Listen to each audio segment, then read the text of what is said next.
Hello, everyone. Thank you very much for joining us, and give me a thumbs up if you can hear me okay. Fantastic, thank you. On the screen there, it invites you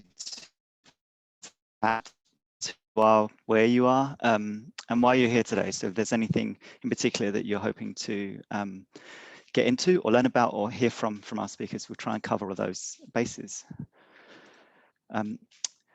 And if you don't know where the chat box is, it should just come up with the word chat there. If you have any particular difficulties with using Zoom, just send me a private message on that. So I'm joining today personally from lands of the Kulin Nation, or Naarm as Melbourne should be called, and I pay my respects to the elders past, present and future. This always was and always will be Aboriginal land, and wherever you're joining from today, I'd like to take just a few seconds to thank the people for looking after where we are.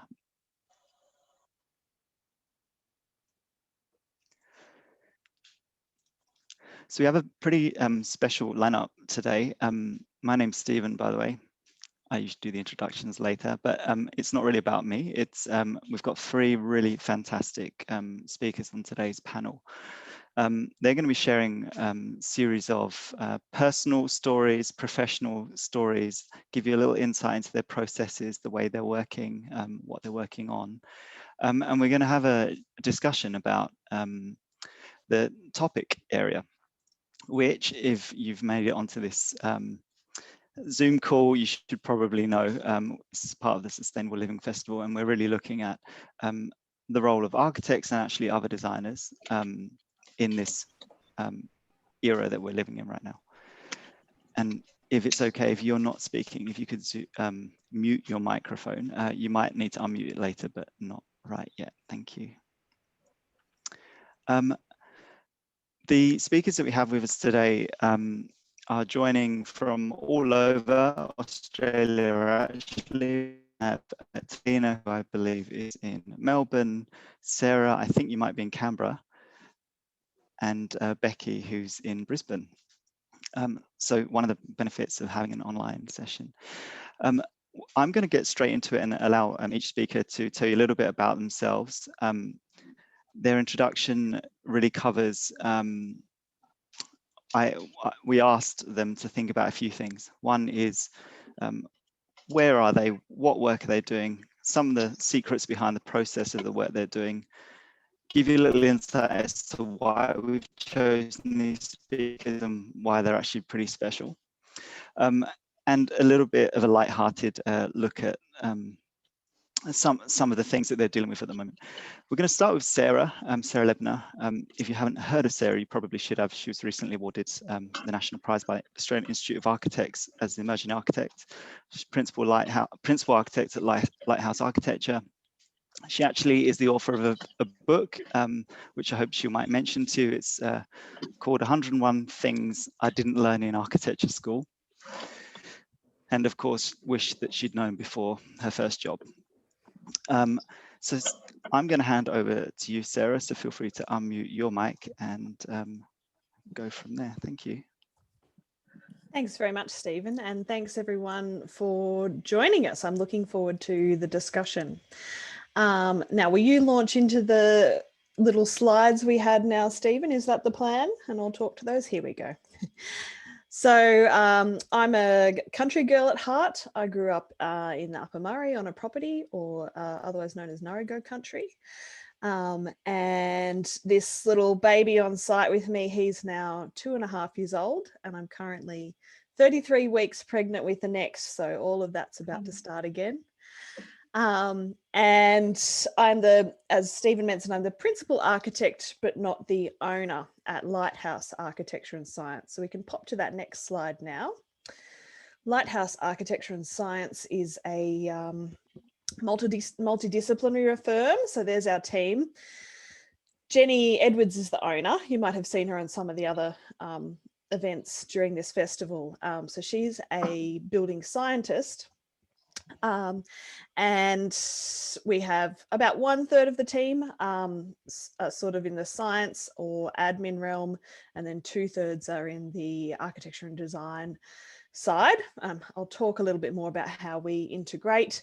We're obviously very passionate people. I think most of us have been a bit disillusioned by former positions that we've held, whether that's been firms that were only doing very high-end, big budget things, or unsustainable practices, really, or just unhealthy workplaces. So all of us have really come together with this burning desire in our heart to make things better. And that was us protesting at the school strike for climate. On to the next page, please, Stephen. So how do we integrate the science? It is very much collaborative within our office, and it's very much integrated throughout the whole process. So our focus is very much on energy efficiency in a more mainstream market. So that's where we're really trying to target. So by using simulation software, so we use the software that's behind the NATHERS star ratings to quite a high level of detail. We use that to help us optimize our designs and inform our process. But also the science team also bring on knowledge about things like condensation and air leakage and managing building systems. Importantly, we also test the built product, air leakage testing and thermal imaging. And then very importantly, we collect the data. So we collect data on how our homes are performing afterwards, not just our homes that go through the architecture process, but a lot that we retrofit, or I think someone needs to turn on to mute there. Beautiful t-shirt here on the left-hand side. Someone can find them and mute them. And also data. So in the past, our science team have had a lot of government contracts looking at retrofitting for affordable housing and social housing. So we pull that data into what we do as well. But importantly, all of these things, all of these scientific things are tools within a holistic architecture process. So the science definitely doesn't dictate what we do, but it helps us be intelligent and evidence-based. And it really sits within all of that big picture architectural thinking that we're doing about things like design for site and longevity and space efficiency, etc. And then the next slide shows a few of the project types that we do, I think. Yeah, so there's really 4 types that we do. We have a standard or a probably more typical custom design process with that very bright, colourful kitchen that you can see up in the top right. The top left talks about our modular housing process, which is a lot of effort we've gone to simplify the design and optimization process so that it's easier for everyday people with everyday budgets to access good quality energy efficient housing. And the bottom left, we obviously do a lot of renovation work. And the bottom right really talks about doing a lot of very tight budget retrofit and renovation work. And then the final slide, I think, is about my side hustle. Yes, as Stephen mentioned, I wrote a book, 101 Things I Didn't Learn in Architecture School and Wish I'd Known Before My First Job. It was really the resource I wish I'd had when I finished uni. It's a good snapshot and handbook of architecture and construction practice in Australia and a lot of guidance. I have a website behind it and a mentoring program as well to help spread the knowledge beyond just the students that I get to mentor in the office or at the local university. So that's me. That's fantastic, Sarah. I had a question for you, actually. If you were lying down in a field, are you more of a music person or a podcast person? I would have said music until I had my child and find it a lot harder to pack in all the podcasts I want to hear. So these days it's podcasts and a long list of them. Any particular ones you'd like actually to not a share? lot of architecture. I do tend to listen to a lot of entrepreneurial and business management podcasts. I guess I'm just a bit of a nerd on that stuff. And it gives me a lot of the ideas that then filter back into questioning architecture practice and how we can rethink the models and get more knowledge out there. So it is relevant, it feeds back in. Yeah, that's fantastic. And Talina's kindly put your, Andy or anyone else, if you're not speaking, could you kindly mute your mic? Because this is a very democratic Zoom call, as in we're not even able to mute you. So Andy, Marlo, Sophie, open the door now. please mute your mic, Andy, and anyone else, if you're not on mute, please do that. So Sophie, open the door. I'll try and continue. Do you want to go to the beach? This is actually kind of more interesting in some ways to listen to Andy, probably arguing a hope with a child, maybe a pet. Nadine, if you're able to mute any of the people who don't probably want to be unmuted, just click in the top right hand corner of their Ready for the beach. Let's go. of their box, and you should be able to hit mute as the host of the meeting. All right, we've got water. Sarah, thanks also for sharing about your book. Talina's very kindly put the link to it in the chat box. If anyone's interested in that book, thanks, Talina. Highly recommended. And maybe Sarah would give you a signed copy one day. I'm not sure, but we'll see. Thanks so much, Sarah. Rebecca Lee, who's probably both the youngest and most nervous amongst the people speaking today. She shouldn't be though. She's won awards as a landscape architect. She's very technically rigorous. She actually won the 2019 Carl Langer Award, which is extremely highly coveted for graduate landscape architects at the Australian Institute of Landscape Architects. And she's done some really fascinating research in looking at drought in southern Queensland. So Rebecca, if you are there, I'd love to invite you to give us some input about your life and work. Sure, Stephen. Lovely to meet you all, and thank you for spending your Saturday afternoon with us. So just very quickly about me, there's me in the left-hand corner on site. This is a place called Aruna.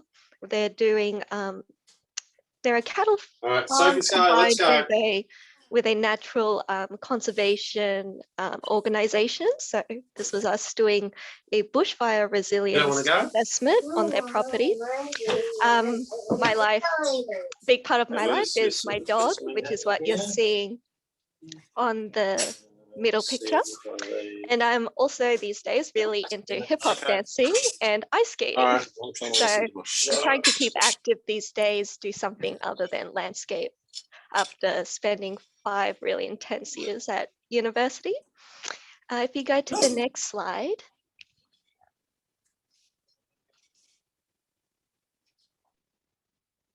Yep, that's me at work. So for those of you who don't know, I work at Jacobs, which is a big engineering firm. Daddy, I want to find the dangerous beach. And Okay, Stephen, well, let's go have a look. Let's, Mom. Let's try to find that dangerous beach. If you I'm could gonna press just, the... yeah, I'm gonna pause you there, Becca. Does anyone have Andy Marlowe's number, please? Just give him a call. Otherwise, Nadine, as the host, you can mute people. Just click on the top right-hand corner of their box. There's a little blue box with 3 little dots in it, and you can mute whoever you like as the host. Now. He's muted now. Yeah. Thank you so much. Please, Rebecca, tell us about your dog again, and then this next bit. Oh, did you? Okay. There's not much to say. My dog is a big part of my life. He has a cat-like personality. And these days I'm really into hip hop dancing and ice skating. So after spending 5 really intense years at uni, I'm trying to figure out what my hobbies are again, other than designing. So this slide that you're seeing now, this is me at work. I'm at Jacobs Engineering. So I think that picture on the right is a video, Stephen. So if you can try and see if you can play that, I'll show you a little bit about my office. Is there sound in this video? There shouldn't be. Okay, that's a good answer. So as you can see, it's completely empty. So what happened is I started working at Jacobs last year, and then about a month later, the pandemic hit and we all worked from home and no one ever came back to the office. So they're all working from home, and it's been really interesting adapting to a digital work environment. There's been ups and downs, but yeah, it's been an interesting transition. So that's my work at Jacobs. If you go to the next slide.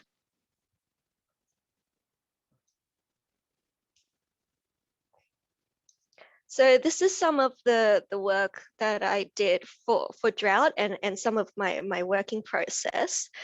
So that particular project was looking at how the experience of drought affects people differently depending on which transect you're in geographically, from the city to regional, all the way out to rural towns. It was actually a pretty big project, traveling all the way out there. So some of my working process, it's pretty chaotic. And as we all know, as designers, it's never linear. And similar to what Sarah was saying, I really enjoy working with data and technical work, whether that's computer programming, GIS, scenario simulations, all the way to more traditional analog methods such as trace, model making, things like that, to explore the site beforehand. And usually by the end of this process, as you can see in the bottom left-hand corner, I'm kind of exhausted. And then I think it's always important to remember that yes, this kind of technical work, this rigor is incredibly important, but to also not get too drawn into the numbers, because design is not just about numbers, it's about people and the environment that we live in. So if we go on to the next slide.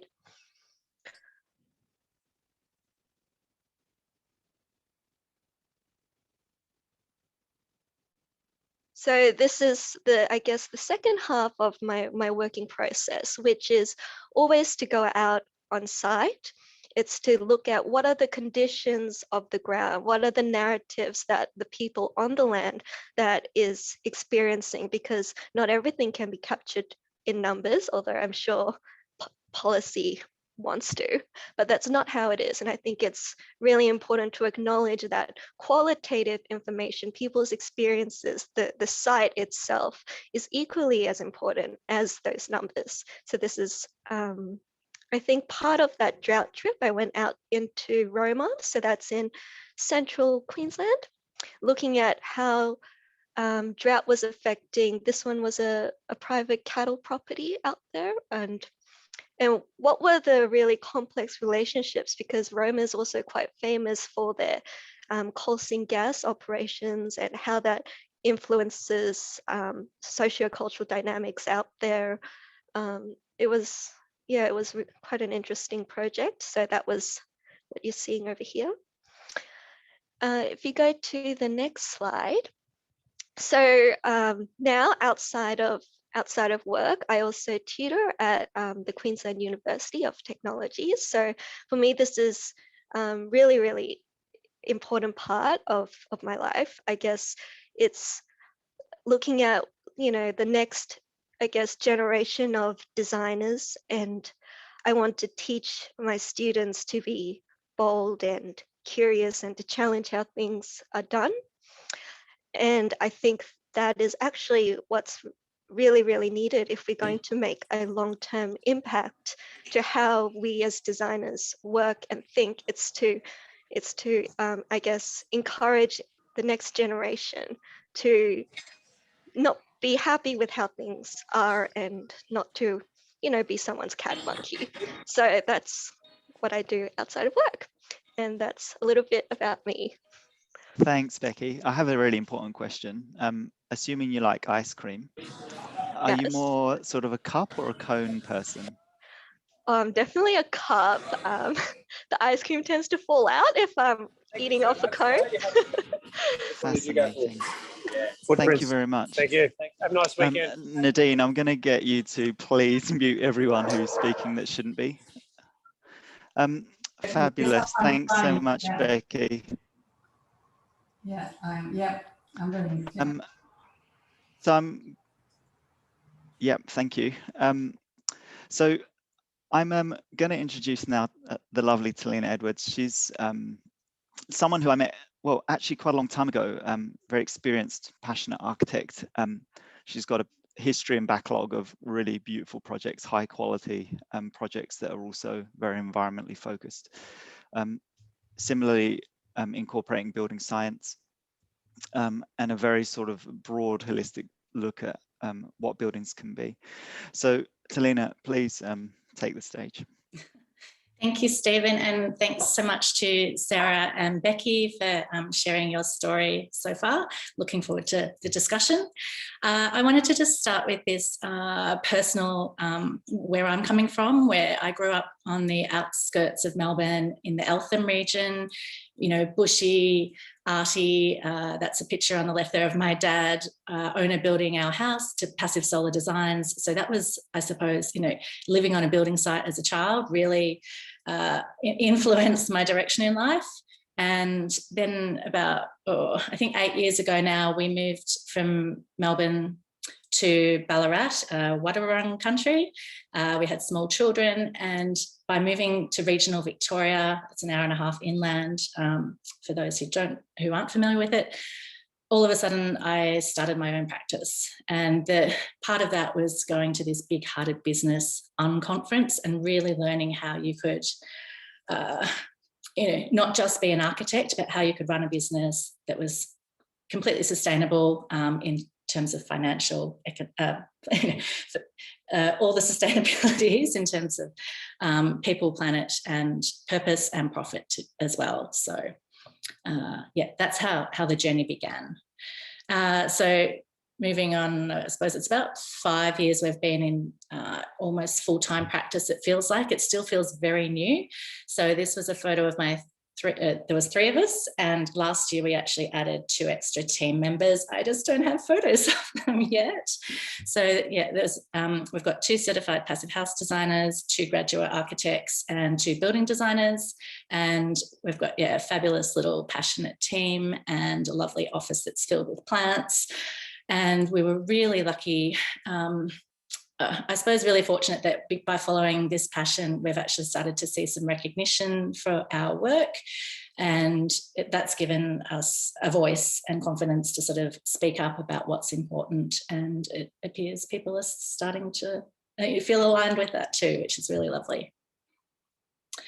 So we did go along and become certified passive house designers. It was a natural progression from solar passive design to starting the practice. How can we be as sustainable as possible? So I really learned to love that science side, love all the numbers, love the data, the robustness behind it that gives you that quality assurance that you're getting what you signed up for.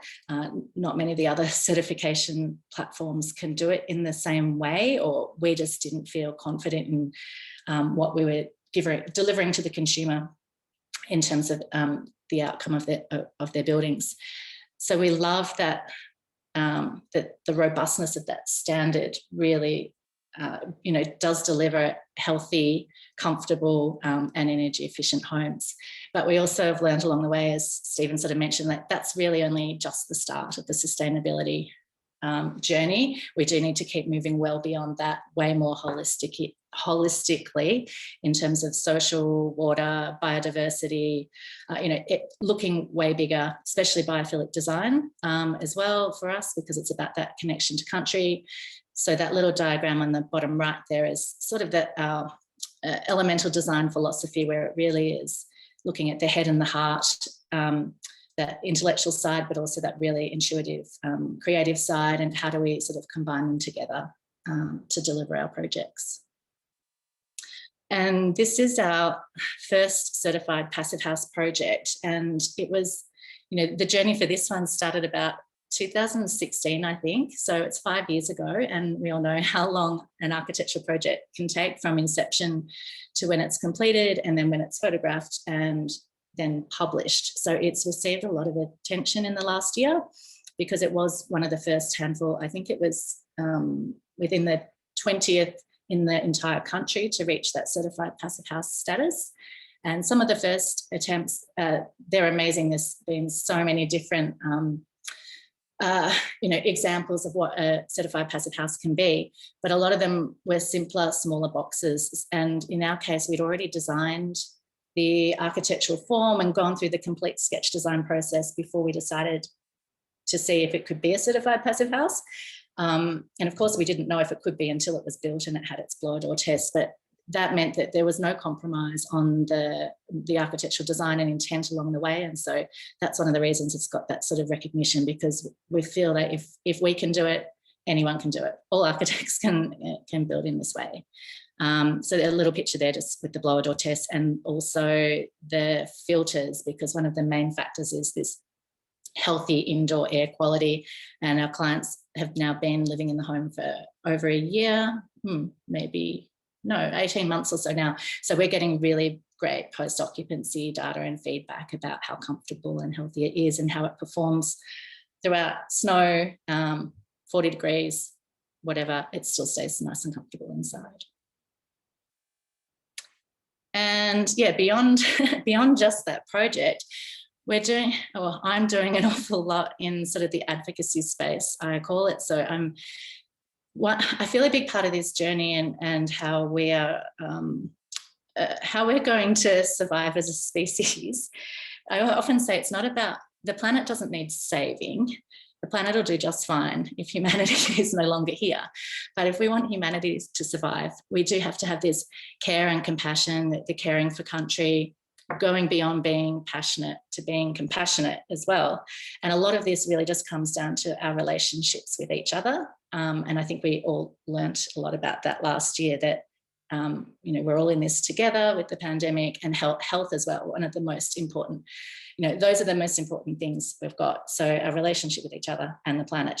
So for me to put all these little logos and things up here, that's about all my relationships I have with different people in the industry. And they've all become, my big tribe in a way. And that keeps me going, because when I first started my practice, I was all on my own, home with the kids, chipping away. It was quite isolating. And as soon as I started reaching out and tapping into all these different networks and meeting all these amazing people, it's just, it's the emergent theory, I believe, about, together we can do so much more.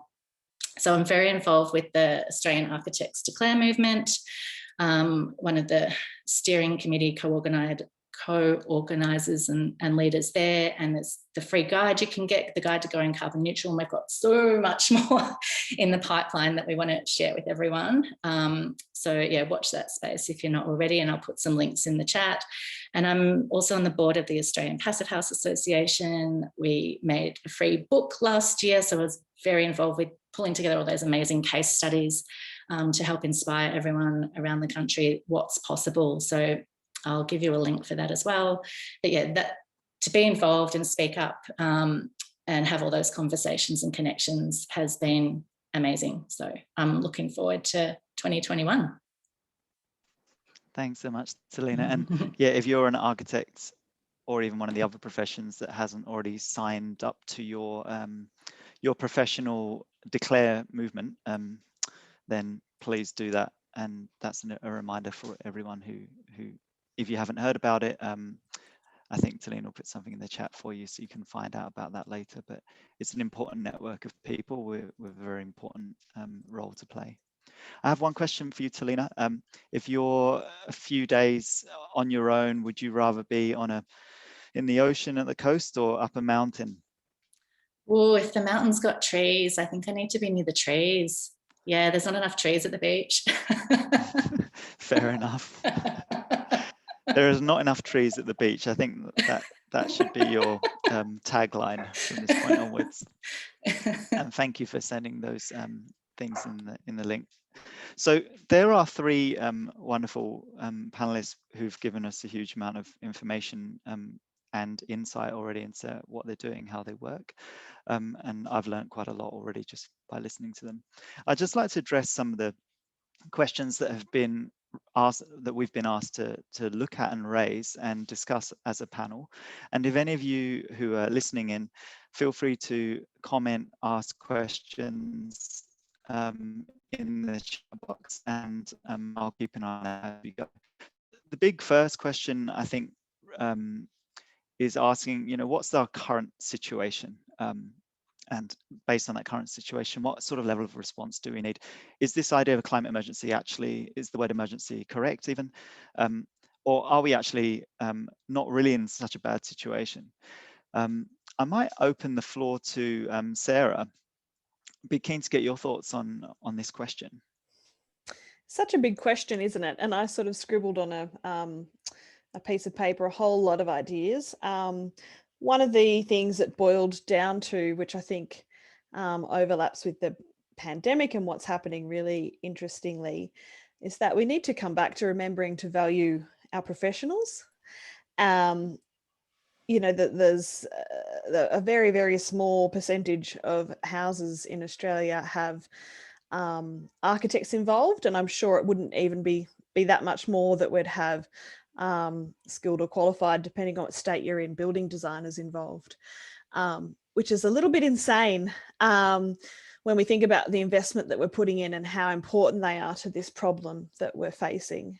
And the other idea that I came round to was really 4 points: build less, build better, build purposefully, and build circular, which I think probably all three of us have sort of touched on that idea as we went through. Something that I noticed from everyone's introduction that I think is a common theme is that idea of, on one hand, respecting evidence and data and science, but also being really intelligent about how we build that into holistic critical thinking. And for me, that's a really big thing. You see a lot of discussions in the community that are quite binary.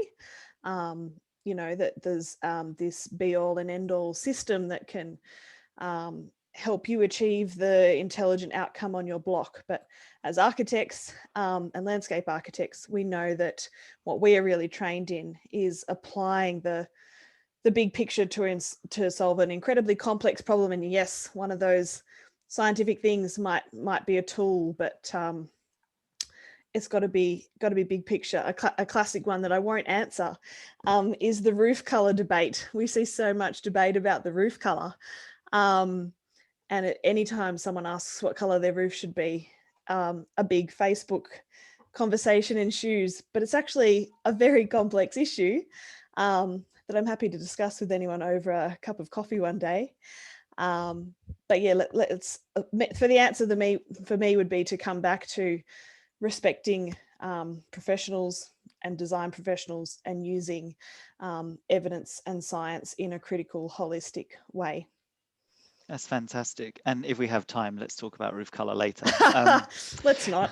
Yeah, but I was going to ask you to what extent, to deal with these complex problems, to what extent do you think our profession, the architecture profession in your case, is actually able to address those problems the way it's currently set up and the level of sort of knowledge and education? Yeah, that's a really good question, because there's these two levels. On one level, each of us are only working with, this very, very small group of people every year to achieve direct results. But part of the reason why I started going down the book path and the education path is that we need to do something bigger. And I think part of the problem actually is that as a profession, we're not fantastic at communicating with the public and telling the public what our value is. If there's any architects listening, there's a brilliant book by Flora Samuels called Why Architects Matter. And she sort of breaks down architects into 3 categories. And explains how we can use language a bit better to sort of show the public what we can offer in solutions. But other than that, really obvious things, you know, we need to open the doors of houses to show people. So many people have never really experienced anything better than the status quo, and they don't know to question or look for other alternatives. So as much as we can share and show and turn up with the data, open the doors, get involved talking to the public, I think that's actually a really, really important thing we need to do. That's a very good point, and I think sort of touches on Talina's comment about using the head and the heart earlier. Talina, I was going to ask you a question which dovetails well with Gary's question in the chat box, which is really relating to the issue of the National Construction Code and how that reflects or doesn't on this apparent climate emergency. Oh. There's a lot. The construction code is changing. It's already on its way to improving. Things like considering air tightness, considering thermal bridging is already come in for the commercial space, and it's on its way for residential. It's just unfortunately such a big slow beast that it's taking time, but it is absolutely moving in that direction. So it makes sense for architects, building designers, everyone in the industry to actually start to skill up in advance. And I think what this comes back to too is that we keep hearing about the construction industry is 40% of the problem in the world, you know, that we're the cause, or such a large part of the cause of what's going wrong.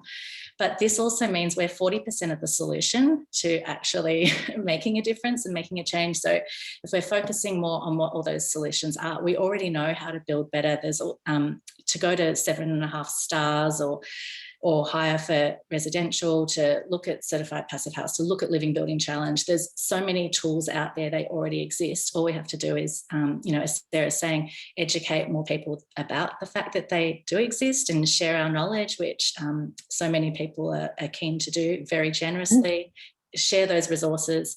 And if we can all collaborate in that way, I feel like there's the change seems to be moving a lot faster than it was previously.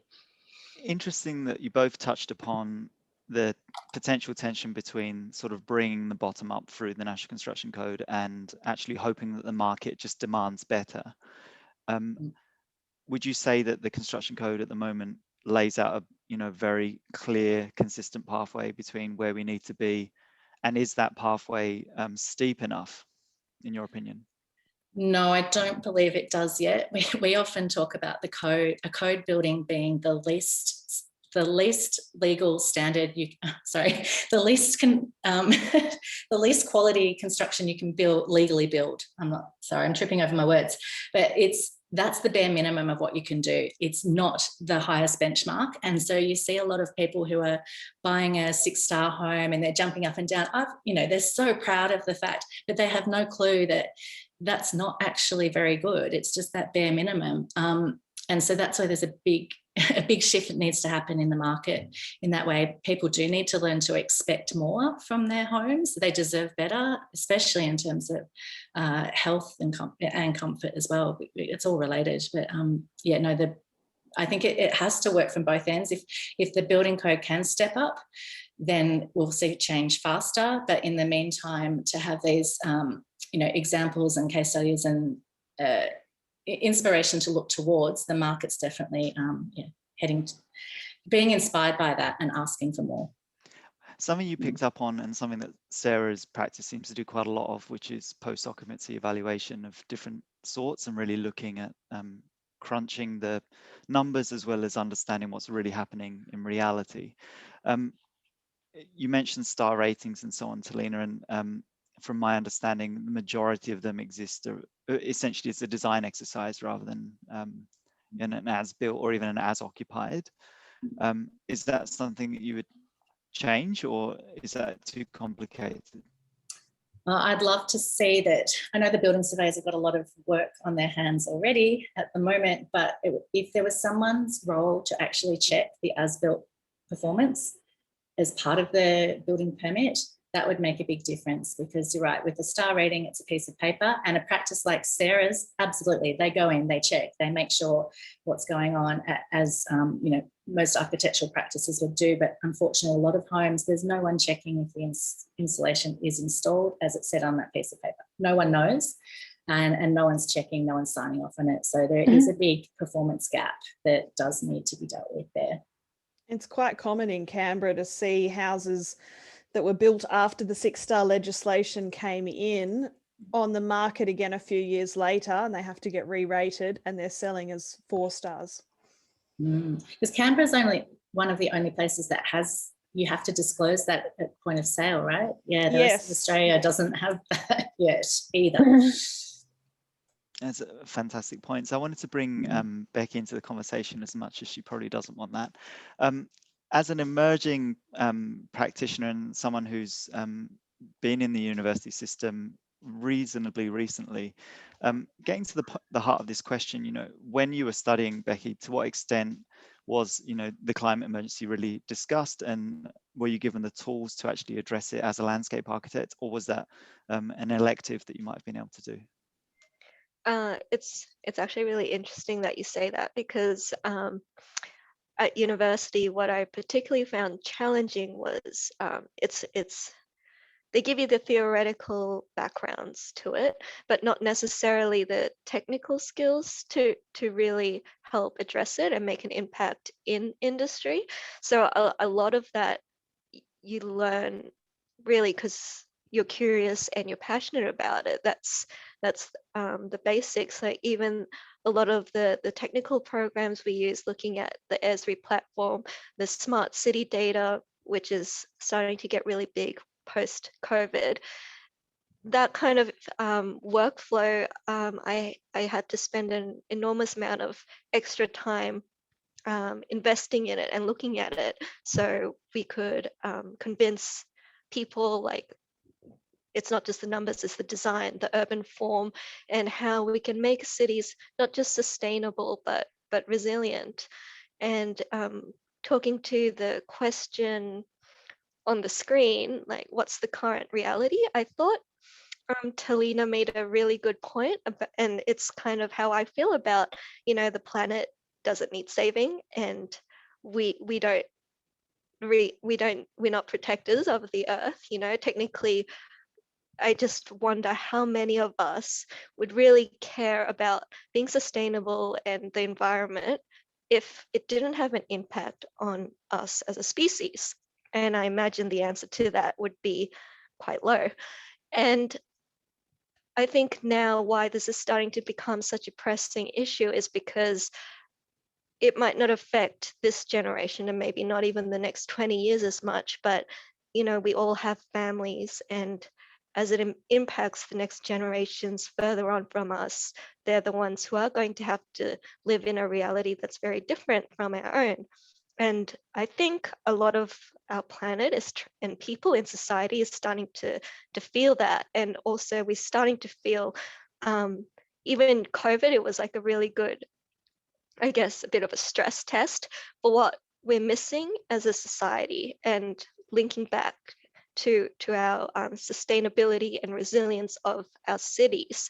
So I think it was just an amazing opportunity, and it just opens up, you know, so much more platform about, you know, open space, building design, you know, social cohesion, and being more aware of the world that we're living in. And it provides an opportunity for not just, you know, designers and the construction industry, but really everyone in all sides of society to notice and have a think about these things as well.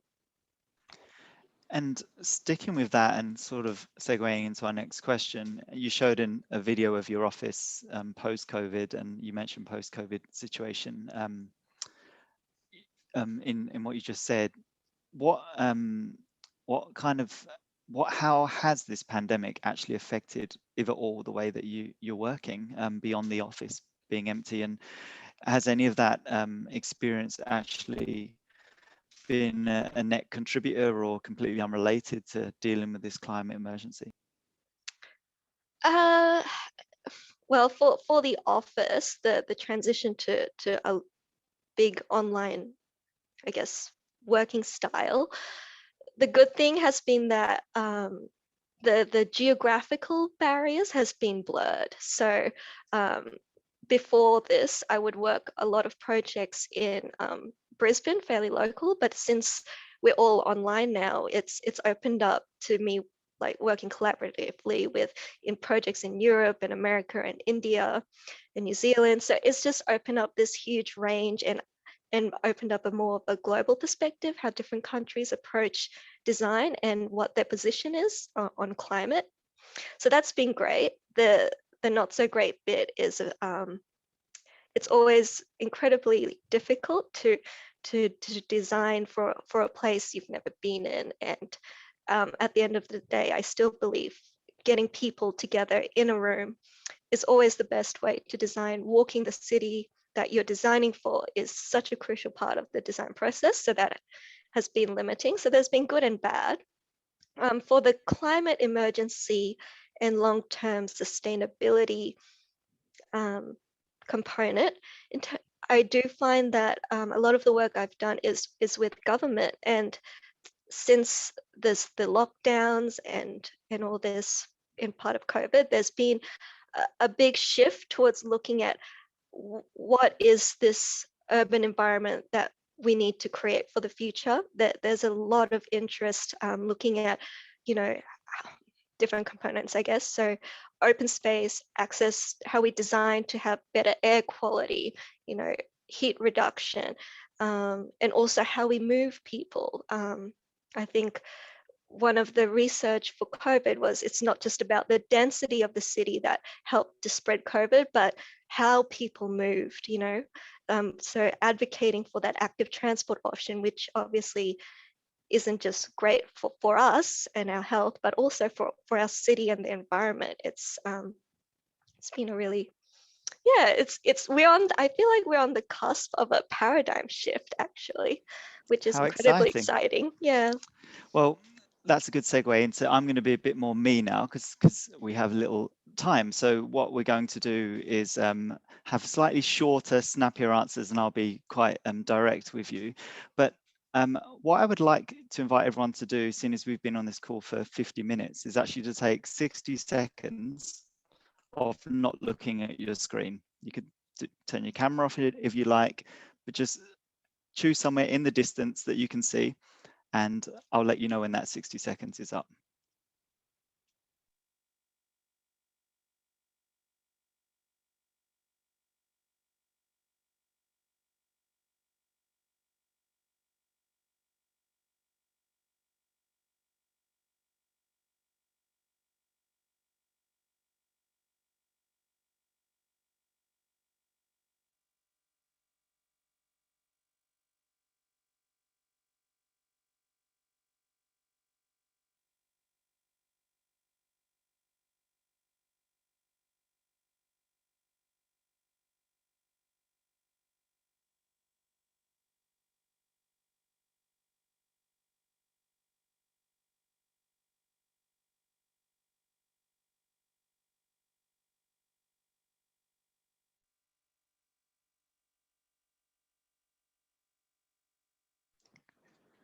Thank you. 60 seconds seems short in some times and long in other times, but we've had a little bit of a reboot ourselves, and we're going to kick into our last question. Also, if you have questions, throw them in the chat. We'll see if we can get around to all of them. There's some great ones in there. Hamish and Luke, thank you for yours so far, and Catherine, we'll come to those. But now we've had that bit of a refresh. Quick, short answers from each of you, starting with Sarah, then Talina, then Rebecca. What do you think the sort of key tangible opportunities are that face us, that are open to us in order to address some of these problems that we've been speaking about? Unmute. I think some of the key things that I've noticed, looking at if we're talking about pandemic times as well, I hope we see a clever reinvigoration of our rural areas, solving two levels of problems there. A lot of rural areas are being abandoned and need more people to return for their economy. And there's this exodus happening from the city. We know how to work flexibly now. So I'm hoping that happens in a clever and smart and sustainable way. There's obviously great opportunity for sustainability fields. And thirdly, hopefully, everyone being forced to really rethink how their housing works this year continues this idea that people might rethink the normal as not just what they see next door, and not just keep building the same big, poorly considered houses next door, but that we can actually achieve clever solutions by thinking about how our houses work. And a quick follow on from that, from Hamish, can you share any of the post-occupancy evaluation techniques that you use? Yeah, I briefly saw your question. Thanks, Hamish. So primarily we're tracking, obviously, temperatures, how they're going compared to outside, and energy use. Those two things give us our two biggest data back. Generally, the houses perform better, and that's because of the assumptions. NatHERS makes assumptions that certain rooms are heated to certain temperatures that you're using them all day. So it assumes that you're home all day and need your living area to be X temperature, and that your bedrooms are used in the evening and need to be X temperature. And it also can't track, obviously, good human management, putting your blinds and curtains and exterior shade devices in and up at the same time. So because we've also taken clients through that education on how to operate their home, the results are a lot better than what the NatHERS predicts. So there is a performance gap, Hamish, but not the one you'd expect. So Telina, tell us main opportunities, tangible ones for us as people on this call. What can we do? I was just going, before I answer that, with our post-occupancy data and testing as well, we're also looking at the indoor air quality, which is often not measured. So checking for carbon dioxide levels, which often get quite high and can get quite dangerous, condensation and mold, which is also very toxic and in a lot of homes, which doesn't appear in a certified Passivhaus project, temperature, humidity, all of that. So that's a big part of the certified Passivhaus standard, actually being mindful of that. And that was a big thing that came up last year with the start of the year with the bushfire smoke and how homes were performing when we were stuck indoors, and we spent 90% of our time indoors normally, and last year even more so, and it's too toxic to be outside in many parts. So that was a big shift in learning to understand how healthy our buildings were. And then with the pandemic and airborne contaminants and disease, and if everyone's paying attention to the news about how the spread of the virus can happen within hotels or hospitals, even without face-to-face contact through ventilation systems. So there is a huge, this is big right now, and there is going to be a shift to paying attention to this more, in addition to what Sarah was saying about just people understanding living at home, working from home, and how their homes need to be better. But I'm also hoping that there's a big shift in that quality over quantity, as we've touched on earlier as well, because the quantity of homes we're building, not the size of them, but the amount of them, it's doubled here in our region in the last 6 months compared to the year before. Some of those government grants around the Home Builders Grant have not helped, because they are favouring the mass volume builder market, which is not they're not sustainable quality homes. I'll press you then, Telina, for what the opposite to that. What do you think is an opportunity for us? I'd like to see those grants going to upgrading the existing housing stock and the existing buildings that we're already here, because if we can do that, then we can reduce the carbon impact and the operational energy of those homes. They can become more healthy, need less heating, need less cooling, be more comfortable.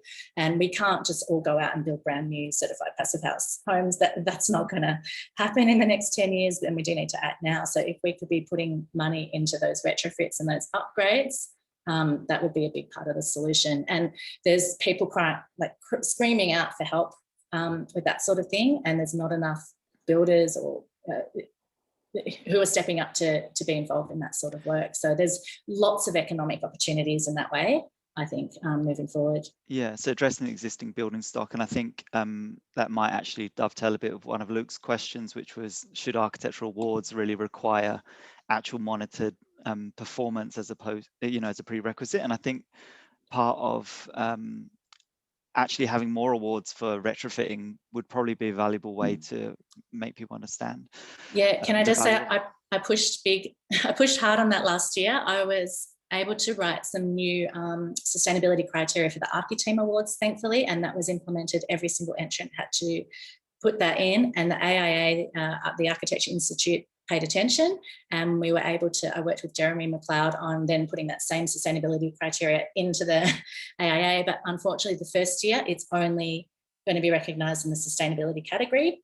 But in future years, yeah, it's coming in. We're going to push really hard to say every single entrant has to fill it out. So even if they don't know what a U value is or what their airtightness is, they have to use it as an education tool for this first year. And then next year, yeah, they will start to be judged on it. So it's coming. We're pushing for it. That's a significant success. Well done.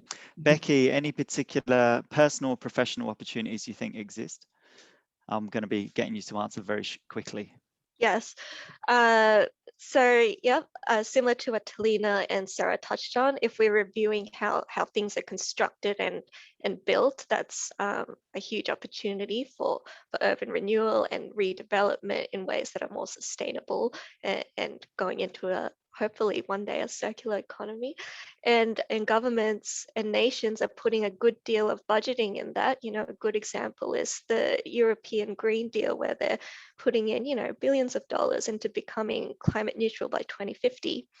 For social opportunities, I think there's, we hear all about this discord, but we don't hear enough about, how communities have really come together during this pandemic and reset. Even in, I think, Italy or Lisbon, there's examples of communities lobbying for more affordable housing and improved housing quality, because they see that these conditions perpetuate, viral spread. And even in my local neighborhood, the communities really come together, whether that's, sending little messages to each other's letterboxes, checking in on each other to see that we're okay, and how we can build on that to create, healthier communities, healthier environments. I think that's really exciting. Fantastic, thank you. And if you want to chuck any of those things you mentioned into the chat, please do. There are lots of questions about mold, but we might need to not address those today. There's a whole section in our journal about that people can find, Stephen. Yeah, so have a look in that journal and you'll enjoy learning about mold and maybe even talking about roof color. So as we wrap up, there's a few things I wanted to invite you to reflect upon from today's session. The first is, are there any personal changes that you would like to address or implement? And if you have any that you already are using, share them in the chat. And if they may be separate, potentially professional changes that you think haven't already been touched upon that can be put into this chat, and that chat and everything in it can also be shared after the session alongside with this video. So quick few things that are coming up before we wrap up completely. There's a whole load of other events that you should join in on, and I'm going to flash up on screen a few of them that exist and invite you to go and explore these yourselves. There's the local matters. There's a couple of events there. We'll actually share these as well by email alongside the recording with some links if you would like to get to them. And there's a couple of culture of care talks as well, also part of the same festival. Aligned to what we're doing now, Reboot and Respond, but see specifically looking at Indigenous ecosystems. And biodesign, if you're not sure what that is, then that's a good one to go and attend. Finally, though, I'd just like to say a huge thank you mostly to our speakers, Sarah, Talina, and Becky. You can use your thank you emojis if you like, and they will appreciate that. Also need to thank the Sustainable Living Festival for having us, and two people who've done a lot of work behind the scenes, Nadine and Chiara. If you want to put your cameras on and just wave to everyone, you've done a huge amount of work, and especially trying to mute all of those rogue callers, very difficult thing to do. So we'll just leave you now to enjoy the rest of your Saturday. Thanks so much for tuning in. Look forward to sending you some links and also address some of the other questions that are in the chat box later on. Have a very good rest of your weekend. Thank you. Thanks, everyone.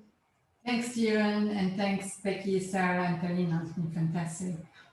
Thank you, everyone. I'll leave it for a bit, Stephen. I'll leave the recording for a bit. Yeah, that's fine. Thank you. Thanks so much, and get in touch if you've got any questions we didn't get to answer. So. Yeah. Thank you.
I think I successfully managed to like literally manually remove everyone.